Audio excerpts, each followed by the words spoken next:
What's under the covers of atheism? And not just atheism, agnosticism, Buddhism, Hinduism, Christianity, Islam. There's as many different belief systems as there are what people want to believe, and you can clothe them in science, rationality, and so on. But it's important to look under the covers so you can know what you're buying into. Now, I've never watched The Bachelor or Bachelorette, but imagine yourself in a situation where you're shown a handful of people and you're asked, bind yourself to one of these people as a spouse. Now that's going to have a huge quantity and quality of impact on you. So you better get your positives and negatives straight. You better find out everything and not just go with what people are covering themselves with. There's really just 4 general worldview beliefs. So let's start with pantheism, which includes the Eastern religions like Buddhism, Hinduism. There are things we need to think about. For example, how would you respond to science showing that the cycling universe idea is inaccurate and that the idea that the universe is eternal and didn't have a beginning is inaccurate? And if God and the universe and all of us are all one, we're all one thing, we're nature. But now what we found is all of nature came into existence.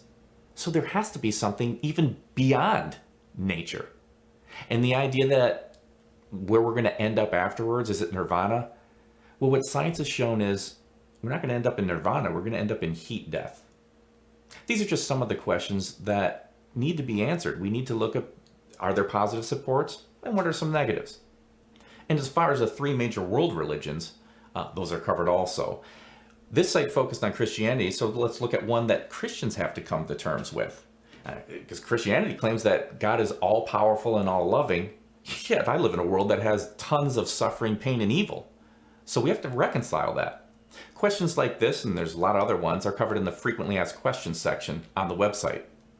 A third general worldview is agnosticism, which sounds reasonable at first. But it is reasonable only as long as the person is taking it as serious as it is to find truth and then base their life on it.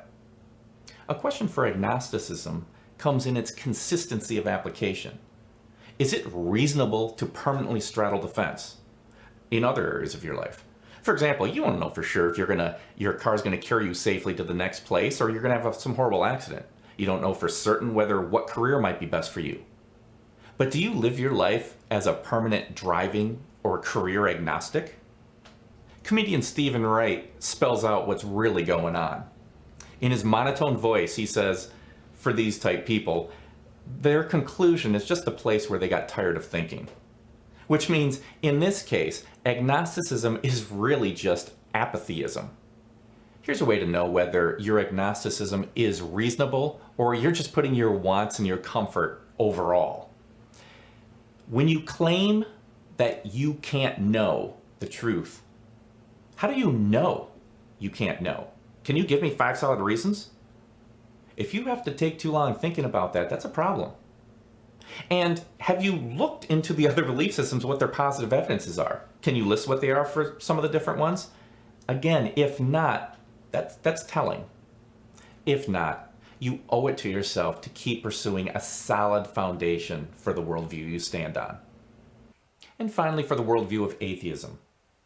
Atheists, I've noticed, like to clothe themselves with robes of science and rational thinking. But when you look under the robe of science, you actually see some concerns. And also, when you're looking under the robe of rational thinking, there are more things to think about.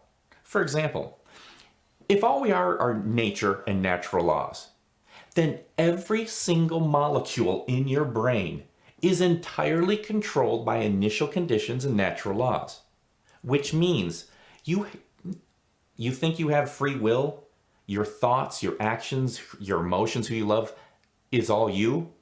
That would all be 100% controlled by nature and natural laws. You would have as much control over your life as an open can of soda fizzing. And this isn't just me saying this. These are what the leading atheists in the diverse fields of study are writing in the peer-reviewed literature. You must be thoughtful in your beliefs. Because reality isn't like Burger King. You can't have it your way. And it's not like a buffet where you can pick and choose from different worldviews and put them together into whatever you want. Reality doesn't care what you want. Reality is what it is. And you need to thoughtfully seek it in order to put yourself on a safe foundation.